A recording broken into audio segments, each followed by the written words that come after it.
আদিবাসী ছাত্র জনতার উপর নৃশংস হামলার প্রতিবাদে সংক্ষুব্ধ ছাত্র জনতার ব্যানারে সচিবালয় ঘেরাও করতে মিছিলে আবারও চড়াও পুলিশ।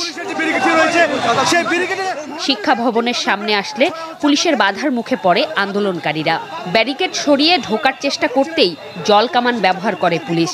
সাউন্ড গ্রেনেড, লাঠিচার্জে আহত বেশ কয়েকজন। মুহূর্তেই ছত্রভঙ্গ হয়ে যান আন্দোলনকারীরা। কার্জন হলের সামনে এসে পুলিশের বিরুদ্ধে স্লোগান দিলে ফের বাধার মুখে পড়েন আন্দোলনকারীরা। নিক্ষেপ করা হয় সাউন্ড গ্রেনেড। আহত হন এক নারী শিক্ষার্থী সহ এক পথচারীও। পুলিশের দাবি, আন্দোলনকারীরা ব্যারিকেড ভেঙে ফেলায় তাদের ছত্রভঙ্গ করা হয়েছে।